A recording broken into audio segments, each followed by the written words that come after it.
el cliente, en fin. Pero digamos que 3 herramientas ahí, para no quedarme yo en el discurso solitario. ¿No? ¿Sí te respondí, Mónica? Súper. Y si nos puedes recomendar algunos libros, digo, además de talleres, Mm. sobre todo sobre estos 3 temas, pues buenísimo. Gracias. Bueno, voy a romper una regla, porque cuando a mí me piden libros, digo, no, los libros son basura bien organizada. Pero lo digo porque es que hay demasiado énfasis en la lectura, como si la lectura lo transformara a uno. Son manchas de tinta en un papel y quien se transforma es quien lee y cómo lee, ¿verdad? Y si lo ve como descubrimiento de prácticas, más no información. La información no transforma. Ahora, eso lo digo porque siempre la típica pregunta, oye, ¿qué libro podemos leer? Ahí se jodió el paseo porque la persona, si uno no dice lo que yo estoy diciendo, se imagina que leyendo va a aprender y lo que necesita es desarrollar prácticas o tomando un taller, tampoco necesariamente. Ahora, para ejemplificarte, mira, no creas que no leo, Ok. ¿ya? Ok. Entonces, en principio soy un académico. Fui profesor universitario en posgrados y me encanta la academia, me eduqué con los jesuitas. Pero entiendo que los libros tienen un lugar que no deberían tener. Ahora, respondiéndote la pregunta, ¿qué libros te recomiendo? A ver, déjame ver. Así muy rápido. Me voy a parar un segundo y te lo voy a mostrar ya. Espérame. Y así muy rápido. Miren, por ejemplo, este es un libro buenísimo de Virginia Satir. ¿Sí lo alcanzan a ver? Que se me había perdido y le pedí a un cliente que me lo regalara y me lo mandó desde México. Me lo comprara en Amazon y me llegó ayer. Se llama, ella es Virginia Satir y se llama el libro The Patterns of Her Magic. Entonces, este es un libro muy bueno que enseña patrones de interacción y además conecta el tema familiar y puede ser utilizado en empresas. Este es un clásico. Enseña todos los patrones en hipnosis. ¿Sí alcanzan a leer? Se llama The Language Pattern Bible. No es la Biblia, son patrones de lenguaje hipnótico. Es un librazo que todo lo que tiene son patrones, para uno repetirlos y aprenderlos, para inducir. Espera que hay uno en español, a ver si lo traje. Aquí está. En español que lo consiguen, que es la transcripción de un seminario en hipnosis de Bandler y Grinder. Está bien traducido, se llama Transfórmate, así lo colocaron. Que ahí pueden familiarizarse con el lenguaje hipnótico conversacionalmente. O sea, no es hipnotizar a la persona y que se duerma, esa no es hipnosis, es que la persona poder contar analogías, historias y trabajar con el hemisferio derecho. Este libro que sacó Michael Hall hace poco está fantástico. Se llama Inside Out Persuasion. Acaba de salir. Creo que lo vende incluso en su página web en PDF de Michael Hall. A ver, no estaba preparado. No, es que los tengo aquí al lado. Este de Robert Dills trae patrones buenísimos de liderazgo, que se llama liderazgo creativo, que enseña patrones de cambio de creencias y todo eso. También muy bueno. A ver, y aquí, bueno, este otro no, porque que es un clásico, también está en español, se llama Utilice su cabeza para variar. Y aquí se llama Using Your Brain for a Change. Esto en cuanto a analogías, metáforas, y hay un libro, me faltó para responderte bien la pregunta, aquí está.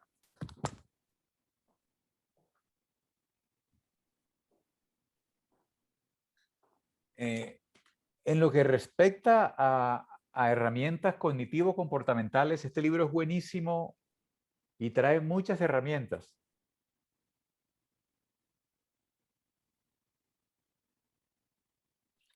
Ese libro, si uno está dedicado a esta profesión,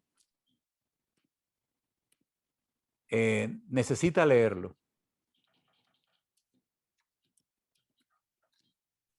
Y bueno, tú preguntaste, y uno que no puede faltar, coach que se respete, necesita leerse este libro, Figuring Out People, en donde me preguntaste por herramientas y libros, ahí, bien servida, ¿verdad?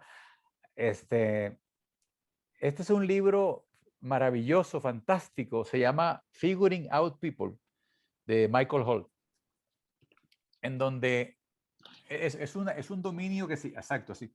Es un dominio, el tema de los metaprogramas. ¿Conocen los metaprogramas? Es del Lab Profile. Son los filtros de percepción que utiliza un cliente, una persona, un ser humano, para decidir, para tomar decisiones, para motivarse. Entonces uno puede, yo lo he utilizado desde trabajos con call centers hasta en coaching deportivo, hasta en equipos, que uno puede identificar cómo la persona procesa la información y cómo toma decisiones y cómo organizar el discurso, la narrativa con la persona. Pero bueno, esa es la respuesta. Así, Mónica, así de sopetón. Muchas gracias. ¿Qué libro falta por escribir, Omar? Por escribir, ¿cómo? Para ti, ¿dónde, qué más falta por así? Tú como hoy, con toda tu trayectoria, ¿qué faltaría? Donde dices, oye, ¿qué nos hace falta comprender? ¿Qué nos hace falta? ¿Hacia dónde crees que se mueva en el futuro todo esto? Continuando con la conversación, yo creo que el enfoque necesita ser más colectivo. Necesitamos entender, te voy a decir concretamente, porque he estado pensando mucho en eso. Necesitamos meternos a el cómo se diseñan comunidades, cómo aprender a relacionarnos con otros, pero para construir realidades juntos. Si lo quieres teóricamente, el diseño de comunidades, el estudio transcultural. Hay bastante énfasis ahora en el mundo en entender cómo las diferentes culturas están poseídas por la historia. Por ejemplo, el mexicano, estoy generalizando, yo soy residente mexicano, claro, yo estoy en Colombia ahora por la pandemia. Tengo mi casa acá, pero también tengo residencia en México. Y ahora mismo estoy acá. Entonces, llevo 20 años viviendo en México, así que, y mi hija es mexicana, entonces, y una de mis mujeres fue mexicana también por 6 meses, pero fue mexicana. Entonces yo sé lo que es México. Y yo estoy casado con una española. La cosa transcultural, eso es, hay que, ¿no? Pero bueno, era una broma, hombre. Eh, Miren, uno está poseído por la historia. Este es un tema que hay que abordar, porque la historia habla a través de uno. Voy a explicar lo que estoy queriendo decir. Mande. Mis hijos no dicen mande, pero mi hija de México sí. Mis hijos son españoles, no se les escucha mande. Bueno, Omar, ¿y eso a dónde va? Hay necesitamos hacer una deconstrucción de la historia y darnos cuenta hasta dónde la historia nos posee a la empresa con la que trabajamos, si lo quieren así. Uno se da cuenta que uno repite las costumbres de los padres, de los abuelos, la forma de pensar en hacer empresa, en hacer deporte, en lo que quieran. Uno reproduce esas prácticas como si así es la realidad, así son las cosas.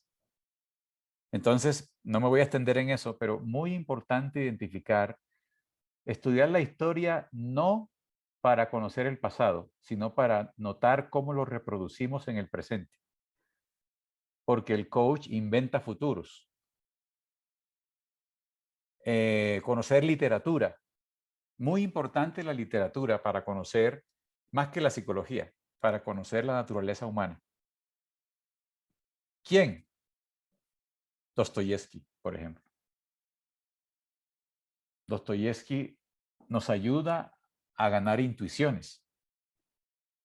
Ya lo decía, ya se murió, el de Choice Therapy.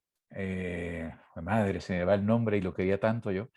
Bueno, él decía que uno si uno quiere ser buen, no decía coach, pero voy a ponerle ahí, si uno quiere ser buen terapeuta, buen coach, vaya a obras de teatro, lea literatura, porque ahí aparece el corazón humano. Y uno va a aprender lo que no aprende en ningún curso, ¿verdad? La vida es una película que tiene un drama, que tiene una narrativa, que tiene en una película, para que sea interesante, siempre hay tres: el héroe, el villano y el héroe y el villano, o el víctima, victimario y el héroe, víctima, victimario y el héroe. Hay un comienzo, una mitad y un fin. Así son las historias también de cada uno de nosotros, las historias de nuestros clientes, las historias de las compañías. Entonces, uno vive dentro de historias. Entonces, muy importante estudiar disciplinas de manera suficiente, no extensa, estudiar narrativa, por ejemplo, estudiar la teoría narrativa, muy importante, ¿sí? Estudiar cómo se hace una película, observar las películas no desde el contenido solamente, sino cómo la editaron, cuál era la idea central, cómo es la trama, ¿sí? Las aventuras de Sherlock Holmes, por ejemplo, porque nosotros somos investigadores. Sherlock Holmes fue el modelado que hizo Conan Doyle de un médico que hacía muy buenos diagnósticos y le copió todo su comportamiento. Y uno leyendo a Holmes aprende a discernir cosas. No sé si me estoy explicando. Entonces, la formación del coach necesita agregarle, no quitarle, estas perspectivas. Por ejemplo, Singularity University. Singularity University. Anótenlo. Yo estoy inscrito a un programa que ellos tienen anual en donde los mejores científicos y futuristas del mundo se reúnen para hablar de lo que viene, de lo que se va a acabar y no va a seguir sirviendo. Por ejemplo, con un grupo ahora estamos leyendo el último libro de Bill Gates sobre cambio climático. Y estamos escuchando la narrativa ¿cómo se llama? Greta, la niñita esta. Y cuando habló en el Congreso y cómo gestiona los estados de ánimo. Entonces, todos estos son temas que necesitamos estudiar, entender, incluir dentro de nuestra formación. Para que tengamos una visión más amplia. Entre más contexto y más mundo tenga uno, más potente es en sus intervenciones. Omar. No sé si respondí la pregunta. Sí, padrísimo. Margarita conversa junto contigo de los libros recomendados. Hay que dar valor a la literatura universal, la historia de México de Riva Palacio, la literatura japonesa o la rusa, para entender el contexto. Y hay prácticas también, por ejemplo, conversar con personas de religiones diferentes a las de uno. Un día váyanse para un templo de testigos de Jehová y siéntense ahí a ver de qué hablan, a ver cómo se relacionan. Un día pídanle a un amigo médico que los deje entrar al quirófano. Un día cualquiera, yo tengo un amigo, Alejandro Haddad, médico, y Alejo, uno de los ejercicios que hacía, creo, en los hospitales que dirige, era que todos los médicos fueran pacientes un par de días. Que en nuestro caso particular es meternos en escenarios en donde nunca nos meteríamos, entrar en contextos, a convivir con personas que piensan diferente a nosotros. Yo acabo de estar ahora en Santa Marta con una región indígena, hablando con estas personas, cómo ven el mundo. Todos los europeos que se van a esa zona y dejan sus riquezas y montan un localito para vender refrescos. Es increíble. Y sentarse uno con esta gente. Esas son prácticas, no estoy hablando anecdóticamente, que forman a un coach. Tener más de un matrimonio, ojalá, mentiras, esa era una broma. Esa era broma, esa era broma. Pero Bien, entonces, pero bueno, esa es la respuesta, Memo. gracias. Oye, igual en tu experiencia trabajando todo este tema de performance, yendo más hacia la actividad que hacemos, no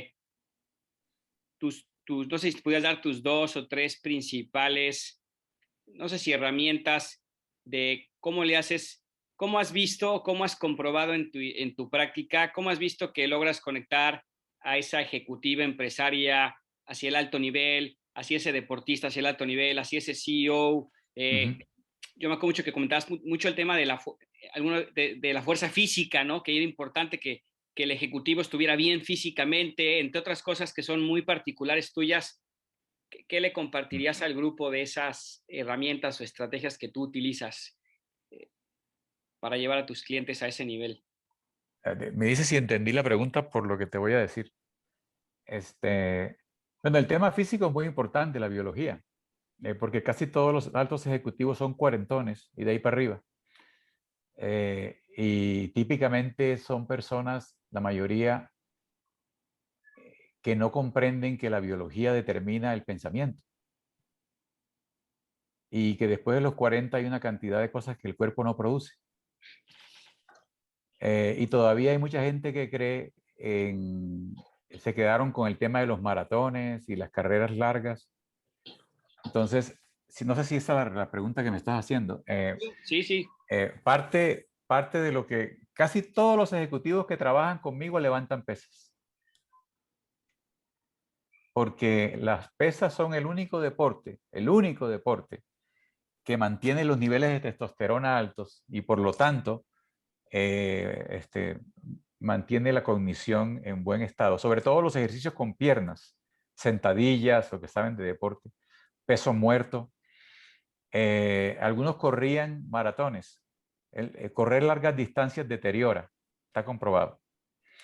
Entonces, los invito a ellos a que no corran distancias, sino que hagan HIIT o que hagan sprints y que hagan ayuno intermitente, por ejemplo. Yo hago ayuno intermitente todos los días. Como a las 8 y otra vez de la noche y como al día siguiente a las 2 de la tarde. La suplementación, antioxidantes, todo esto. Que dejen las harinas, que no tomen Coca-Cola, ninguna de esas cosas. Todo eso está dentro del trabajo con el coach, con el ejecutivo. Ahora, yo no diría, como tú acabas de decir, que pasemos ahora a lo que hacemos, porque todo lo que he dicho tiene que ver con lo que hacemos, ¿verdad? Entonces, ahora, en el plano del performance, lo que yo vendo no es bienestar, aunque el bienestar viene implícito. Lo que yo le digo al cliente, cuando a mí alguien me pregunta qué haces, yo le digo, yo te ayudo a incrementar el flujo de efectivo. Eso es lo que hago. No, pero tú no estás dedicado a la parte soft humana. Eso no. Eso no. Yo me dedico a que tú ganes más dinero, a que haya flujo de efectivo y te voy a mostrar metodologías para mover el número, para mover el número. Si no, nada de lo que hacemos hace sentido. Y lo digo en serio. Entonces, ahí entra otra dimensión de la que no hemos hablado. Y es, si vas a trabajar en un negocio, el coaching tradicional dice que uno no debe saber no tiene que saber del negocio. Eso no es cierto. Lo primero que yo hago con una compañía es estarme una semana caminándome por las plantas de producción y tengo cuestionarios para eso. Y para identificar, ustedes saben que una cadena se rompe por el eslabón más débil. Entonces, identificar los problemas recurrentes que hay en planta, los problemas recurrentes que hay entre finanzas y operaciones, entre operaciones y supply chain, entre supply chain y así, las diferentes áreas. Y generalmente, cuando entro a un programa de coaching, coacheo a todos los directivos, no coacheo a uno solo. Y de pronto alguien diría, oye, pero no te confundes, no, al contrario, empiezo a crear una unidad, un común denominador. Si coacheo a 8, si estoy coachando en una empresa, no llevo a un equipo, yo coacheo a los 8 directivos. Y el nivel siguiente, ahí meto al equipo. Porque yo necesito saber cuál es el mindset y el común denominador de todos los directivos. Ahora, teniendo un conocimiento del negocio, de las tendencias en el negocio, tienes que hacer la chamba antes de llegar. Conocer el negocio, conocer cuál es la historia en el mercado, si están en el mercado, cuál es la historia, cuáles han sido las tendencias en los últimos 2 años y cuáles son los problemas recurrentes en ventas, porque todo se remite finalmente a que la compañía produzca, competidores, quiénes son, y entonces ahí te metes a las prácticas que tienen de trabajo, que son las que producen el dinero, ¿verdad? ¿Cómo lo descubres? Tienes este background que acabo de mencionar, te tomas el trabajo y obviamente lo cobras, tus caminadas por la planta las cobras. Tienes que saber hacer preguntas, tienes que hacer preguntas específicas, como por ejemplo, esto no qué funciones tienen, eso está mal. No es qué cargo y qué funciones tienen, no. Es lo que tú haces, ¿qué es lo que tú haces? Ahí se utiliza el metamodelo lingüístico, por ejemplo, que creo que ustedes están familiarizados con el modelo de precisión en el lenguaje. O sea, ¿qué es lo que tú haces? No, pues yo llevo las finanzas. ¿Qué de las finanzas? No, pues yo manejo la contabilidad de tal cosa y los números de tal. Y eso, ¿cómo lo haces? ¿Con quién lo haces? Y ahí empiezas a identificar las cadenas de coordinación. ¿Con quién? La palabra más importante en coaching ejecutivo no es cómo, sino con quién. ¿Con quién resuelves esto? ¿Qué problemas típicos tienes? ¿Con qué áreas? ¿Y con quién resuelves eso? Y ahí empiezas a identificar las conversaciones que nunca tienen. Y la premisa es que el silencio cuesta dinero. Entonces, y ahí comienzas a identificar cuáles son las conversaciones pendientes para generar coordinaciones de compromiso, generaciones de compromiso. Y entonces comienzas a identificar en las reuniones de trabajo, por ejemplo, cómo resuelven y qué tanto desperdicio hay en las reuniones. El desperdicio, ¿qué es desperdicio? Son las explicaciones de por qué algo no pasó. Y entonces comienzas también a identificar, y para todo eso hay metodologías que yo he venido desarrollando con el tiempo. ¿Qué sucede entre una reunión y otra? Replantear cómo se hace el seguimiento. El seguimiento no lo hace el jefe. El seguimiento lo hace cada persona que está en el equipo cuando alguien dice que va a hacer algo. Entonces tú necesitas incluso enseñarles a que sepan trabajar, porque a veces no saben trabajar. Tú te das cuenta cuando en la reunión está el tipo presentando 30 slides y nadie está poniendo atención. Tienes que parar esa reunión. Entonces, enseñarles trae 30 slides, sí, pero de eso tú interrumpes y les enseñas. De todo eso que tienes ahí, ¿en dónde hay que enfocarse? ¿En dónde tenemos que enfocarnos para mover ese número? ¿Cuáles son las coordinaciones y con quién para mover ese número? ¿Sí? Entonces, es una metodología en donde vas identificando también las narrativas en las que vive preso el equipo. Los patrones en una reunión. Por ejemplo, cada 20 minutos, control de calidad. Si la reunión se acaba en este momento, ¿cuáles son los entregables? O a nivel individual, por ejemplo. Tú le preguntas a la persona, ¿qué hubiera pasado si tú no vienes a esta reunión? Hubiese sido lo mismo.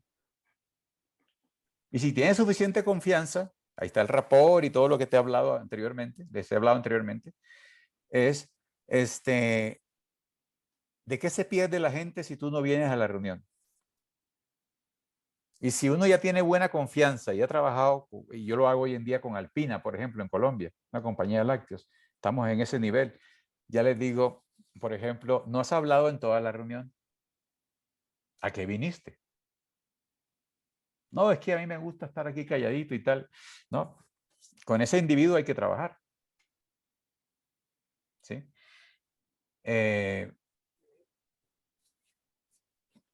Esas son algunas de las prácticas, Pero entonces tiene uno que entender que lo que uno va a la organización es a mover números. Todo lo que les he dicho es contexto, que sin eso esto no se da.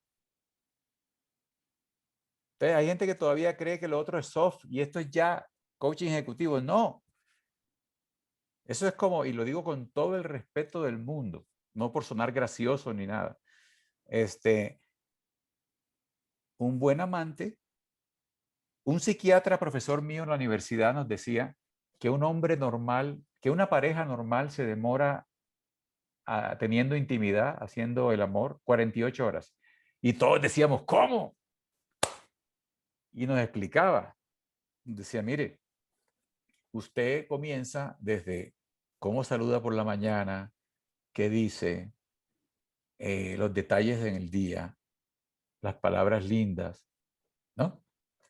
La llamadita, etcétera, etcétera, etcétera, con su pareja. Ese mismo proceso que estoy mencionando, y de manera muy respetuosa, es el mismo proceso que uno lleva a cabo trabajando con equipos, trabajando con directivos. Hay un proceso de seducción que es importante, en donde el cliente se deja ayudar. Ahora, tenemos que salirnos cada vez más de dar talleres y de dar conferencias.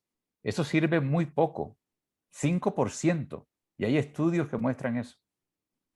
Uno necesita aprender lo que llamamos, hay una disciplina que se llama Behavioral Modeling se llama, en donde uno aprende en el deporte, por ejemplo, Wyatt Woodsmall modeló a los mejores buceadores del mundo y logró copiar el modelo de cómo pensaban, cómo procesaban, cómo se movían y le trasladó ese modelo a otro equipo de buceo. ¿Ya? Y mejoró el desempeño. Behavioral Modeling se llama. Es una disciplina que también necesitamos incluir cuando estamos trabajando con organizaciones. Uno hace modelaje de culturas.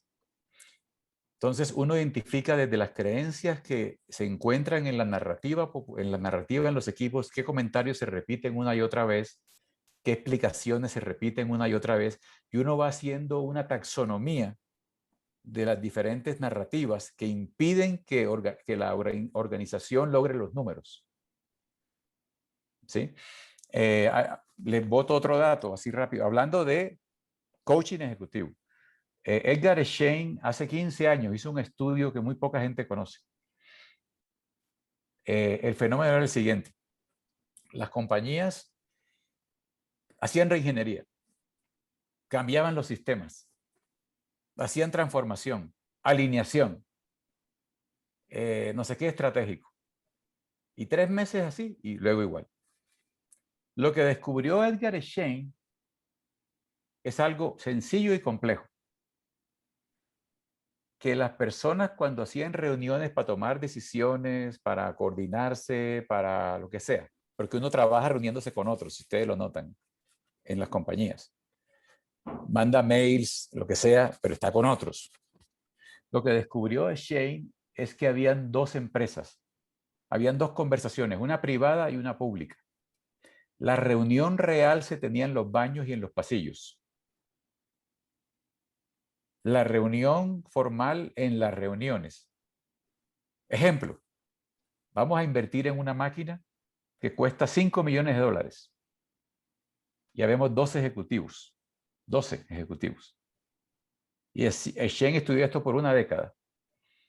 Y se dio cuenta que la mayoría de los ejecutivos miraban los no verbales de la mayor autoridad y decían lo que pensaba el que tenía mayor autoridad. Pero por dentro eso no va a funcionar. y se perdían millones de millones. Y muchas cosas que veía alguien de tercer nivel no las decía por el concepto que tenía de autoridad y porque no tenían el entrenamiento. Otra cosa que necesitamos hacer los coaches, la capacidad de ponerle palabras a las cosas y entender que incomodar es diferente a ofender, incomodar es diferente a ofender, incomodar es diferente a ofender. ¿Qué es trabajar? Trabajar es incomodar, trabajar es incomodar. Entonces necesitamos también ayudar a los directivos y ayudar a las personas que están en equipos a que se sientan cómodos con la incomodidad. Y todo eso forma parte de lo que hacemos para mover el número. Para mover el número. No sé si me explico. Y entra todo el tema de las emociones, si quieren seguir conversando. Es decir, hay una emoción que la sacamos, que la devaluamos, y es el enojo, por ejemplo. ¿Qué es el enojo?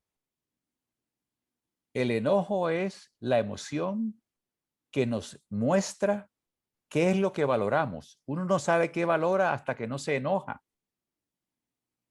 Uno puede decir que mis valores son estos. Bullshit. Lo que uno valora es lo que lo encabrona cuando no pasa. Entonces yo descubro lo que valoro cuando me enojo. Y entonces necesitamos darle la bienvenida a un enojo constructivo, a un enojo amoroso, no un enojo asesino porque nos mandan para la cárcel. Hay diferentes texturas de enojo. Enojo amoroso, enojo compasivo, enojo cuidadoso, enojo claro, enojo directo. Darle la bienvenida al enojo en las organizaciones. Ahora, eso lo logramos con el tiempo y en proceso. Por ejemplo, ahora en Alpina, con quien trabajo hace 7 años, como advisor de presidencia y como, allá no le llamamos coaching, ya nos quitamos ese nombre. Lo que hacemos es, ahora mismo estamos introduciendo el enojo como una competencia, donde un directivo le dice al otro, pero hemos hecho lo que se llama en semántica general, en General Semantics, hemos reinterpretado la reacción semántica, la reacción biológica, cuando alguien no está de acuerdo. ¿Ya? Hay formas de entrenar la reacción biológica. Hay que trabajar con el cuerpo. Hay que trabajar con el cuerpo. Que ahí entra en juego todo lo de coaching deportivo y toda la información que hay en coaching deportivo, todo el tema de Feldenkrais, el método Feldenkrais, para con la postura trabajar traumas. Es decir, todo el tema corporal entra en el tema de las emociones, porque las emociones viven en el cuerpo. ¿Sí? Las dificultades viven en el cuerpo. ¿Ya? Entonces, esto que estaba comentando, estamos trabajando a través del soma, a través de la evocación de emociones, de la provocación, traer el enojo a algunas reuniones y entonces que las personas experimenten la energía, no el enojo, le cambiamos el nombre, la energía y lo que la persona valora y entrar en conversaciones que cambian el escenario. Un ejemplo rápido. Uno de los directivos está siendo muy político conmigo y ya llevamos años trabajando y ya yo sé cómo enojarlo. Y le digo, a ver, cabrón, estás diciendo pendejadas. No, que cómo así, ¿qué tal? Y le digo, ya está el Carlos auténtico. Venga, bienvenido. Bienvenido con tus emociones. Venga, dame un abrazo. Eso, ahora eres real, ¿no? Que era la búsqueda del movimiento de potencial humano, Human Potential Movement, en la época del Rogers, Maslow, Virginia Satir, Peirce, de funcionar como real people, no personas de papel, real people. Entonces, porque así funcionamos completamente y con todos los recursos. Trajimos las emociones a este equipo y ustedes no saben la energía que se mueve en ese equipo. O sea, la gente habla, se expresa, no estoy de acuerdo, se ríen, lloran, se encabronan, pero ya dejó de ser ofensivo. Ya la gente no dice, perdón, ¿perdón de qué? Es que estoy llorando. ¿Y qué? ¿Sí? Uno como coach, en un momento dado que se le salgan las lágrimas cuando está hablando con un cliente, porque uno se conmueve, no de teatrero, sino que auténticamente y entonces ahí viene también el trabajo personal nuestro. Si no están o no han estado en psicoterapia, busquen una forma de psicoterapia que les ayude a tener mayor resonancia emocional con los clientes. No tener la caparazón profesional ridícula, absurda, en donde el profesional es el que no tiene emociones y se muestra propio, ¿verdad? Entonces, muy importante, todo esto, Memo, tiene que ver, estoy dirigiéndome en estos últimos 20 minutos de tu pregunta, tiene que ver con cómo trabajamos con compañías. Esto no es soft. Las emociones no ocupan un segundo lugar. Lo más importante con un equipo es gestionar los estados de ánimo. Un equipo en resignación no logra nada. Queremos que se mueva desde la ambición, ¿verdad? Queremos que una persona levante la mano y diga, ese número no está bien. Al colega y que el colega lo agradezca. Entonces, pero eso no se entrena en un seminario. Eso se entrena haciendo interrupciones, trabajando con la persona individualmente, identificando sus creencias tóxicas, trabajándolo en equipo, haciendo acuerdos con el líder. Por ejemplo, en una reunión de trabajo, con ejemplos se enseña esto mejor, o por lo menos lo puedo comunicar mejor. Hace días estoy con un líder que todo el tiempo regañaba a la gente. Y trabajo con él individualmente, le muestro cómo eso afecta, etcétera, etcétera. Lo observo con su equipo, trabajo con su equipo y en un momento dado le digo, voy a hacer algo hoy que te va a cambiar la vida. Y entonces nos reímos, ya hay confianza y todo. Y estamos en la reunión en vivo. Esto fue en Zoom, por Zoom. Que dicen que no es personal, mentiras. Eso es otra historia, después llegamos a eso algún día. Y empieza a alzarle la voz él a un miembro del equipo. Y yo le digo, Antonio, si yo soy parte de tu equipo y tú me hablases así, yo no quiero seguir trabajando contigo. Y entonces yo veía en el Zoom a más de uno y le decía, mira cómo mueven los rostros, Antonio, mira cómo mueven las cabezas. Y entonces comenzó a reírse todo el mundo. Pero no risa de burla, sino de, ah. Y eso fue sanador para Antonio. Porque me dijo, Omar, es que no me había dado cuenta de esto y que el impacto que tiene. Y entonces también damos otra lección de entrada. Con Antonio se puede hablar y se le puede dar feedback. Y no le diste un taller de 8 horas de feedback. Hiciste una intervención en el momento que evoca emociones y enseña cosas. Entonces, hay muchas herramientas, muchas herramientas. El tema es que tenemos que verlo como algo integral, holístico, pero siempre, ojo, siempre buscando mover el número. Si no, nuestro trabajo es irrelevante. En el coaching deportivo, siempre buscando que ganen el campeonato. Si no, somos irrelevantes. Siempre buscando que metan el gol, siempre buscando, ya, desempeño, desempeño. Pero todas estas cosas que estoy mencionando forman parte de, por ejemplo, en coaching deportivo, tú lo haces, Memo, observar al contrincante, viendo una película del contrincante y modelando lo que hacen típicamente.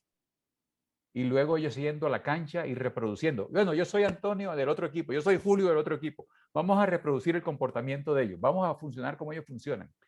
Vamos a jugar como, yo voy a jugar como juega Antonio del otro equipo, yo voy a jugar y empiezan a modelar y entonces a meter en el cuerpo las estrategias del otro. Si tú entrevistas al miembro del otro equipo, te va a decir cosas que él cree que hace, pero si tú lo imitas, vas a hacer lo que él hace. Y entonces después, ok, ahora cada cual vuelva a hacer, ahora vamos a partir el equipo en dos. Ustedes van a funcionar cómo funciona, tú como Antonio del otro equipo, tú como tal, y ustedes cómo funcionamos nosotros. Y vamos a identificar estrategias. Ahí trabaja con el cuerpo. Estamos buscando desempeño. Estamos buscando desempeño e ir más rápido. Otra forma es que, por ejemplo, un jugador que le falta algo, ponerlo a conversar, a cenar, ahí voy a unir todo, a entrenar con el que sabe hacer algo mejor en coaching deportivo. Y que uno le diga, a ver, ¿qué observaste? ¿Qué viste? ¿Y cenaste con él? No, te toca cenar con él. ¿Para qué? Después te cuento. ¿Cómo te pareció? ¿Cómo ve la vida? ¿Cómo entiende la vida él? ¿Cómo? Entonces, es integral. Pero en todo esto, no nos engañemos, estamos buscando resultados, estamos buscando que el número se mueva, que el gol se meta, que el marcador mejore, que la calidad de vida mejore en la persona, que es coaching de vida, etc. Y siempre que hay un problema, acuérdense, siempre que hay un problema hay alguien más involucrado. Eso no es solito. La gente no se enferma sola. La gente no tiene dificultades o sufrimientos solas. Siempre hay alguien que está en relación con la persona. Entonces hay que involucrar a las personas que están involucradas en el problema de la persona. Así estén muertas. Entonces hay que usar la imaginería. Hay que usar la imaginación, como se hace en coaching deportivo también, que se utiliza mucho la imaginación. El mental training del sueco este, que se me olvida el nombre ahora. Ars. Exactamente. Que utiliza mucho la imaginación y la hipnosis y todo esto. Entonces, eso es trabajar con el cuerpo, es trabajar con la estética, con las emociones, con la emocionalidad, es usar lo cotidiano como metáfora, es identificar dónde estaban, dónde están, qué historias repiten, dónde quieren que estar, el equipo qué historia se cuenta de cuál es su destino, por ejemplo, el equipo de fútbol con el que estamos trabajando, cuál es la historia que se cuentan, quiénes son ellos para ellos, cómo se imaginan que va a ser el siguiente partido y el siguiente, qué historia están repitiendo, cómo les ayudamos a que cuenten otra historia, que la somaticen, que la metan en el cuerpo. Entonces hay mucha cosa linda para esto, cuando uno se certifica 10 días, 20 días, 30 días, un año, lo que sea, es el comienzo. La certificación es un ongoing process. Si usted ya tiene una certificación, necesita, como dicen mis amigos mal hablados, a huevo, todos los días coachar a alguien, todos los santos días, que le paguen o que no le paguen. Pero esto es como un músculo, esto es un gimnasio. Esto no es una cosa de leer libros, es un gimnasio. Y si uno no va al gimnasio, pierde forma a la semana. Entonces, la práctica diaria. Uno realmente se certifica no rindiendo un examen, sino en el día a día trabajando con personas. Uno se va certificando.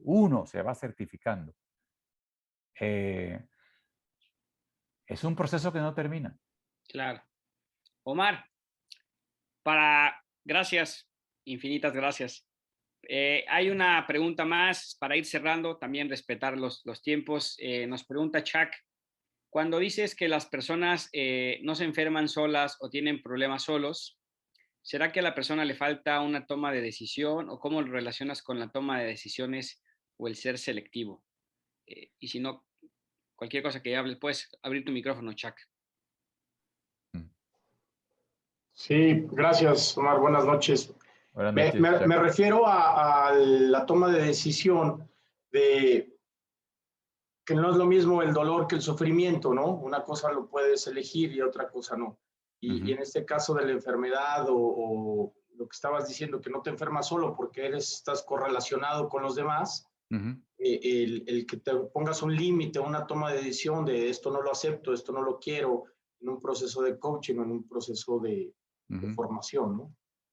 Va por ahí, Chuck, y se extiende.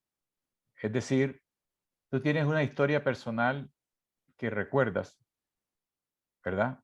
Sí. Y esa historia personal hoy sigue contigo.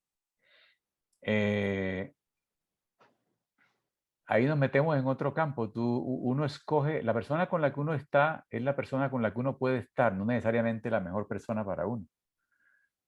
Te lo voy a poner así a nivel de telegrama, porque por el tiempo y demás, pero te voy a dar como señalamientos. Por ejemplo, la persona que piense que desarrollo personal es crecer individualmente y que por lo tanto deja a su pareja, no entendió que es desarrollo personal, porque desarrollo personal es con otros. Ah, es que ya no está a mi nivel, cabrón, te hicieron un mal trabajo. Porque si tú te desarrollas con quien estás, ¿verdad? Y te vas a conseguir a otra igualita o a otro igualito con diferente nombre, para ilustrártelo. Lo otro es que no es verdad que porque el hecho de que uno diga no y coloque límites no es afectado por ¿cómo se dice? La cantidad de personas que están con uno. ¿Mm? La cantidad de personas que están con uno. O sea, tus amigos, la gente con la que te relacionas, ¿te enferma o no te enferma? A pesar tuyo. Los patrones que uno trae de casa y repite en pareja. O sea, nos sana o nos enferman las relaciones. Nos hacen ser más productivos. Somos productivos con otros. El mérito no lo tiene uno solo, lo tiene uno con otros. Entonces, no sé si me explico. Sí, sí, sí. Lo que uno necesita tener siempre que tenemos un problema, siempre que un cliente tiene un problema, hay alguien más involucrado. Del pasado, del presente o incluso del futuro. El tipo de personas con las que tiende a asociarse, con las que tiende a... Cuando hay un cambio personal, siempre hay otro involucrado. Te relacionas distinto con quien te relacionas. Al que veías como malo, lo empiezas a ver como alguien con dificultades, pero que es digno de amar. Y que lo puedes amar con sus dificultades. Es un tema que es una conversación más larga, pero tiene que ver con eso, Chuck. Muchas gracias. Al que le suene maricón, un beso a todos.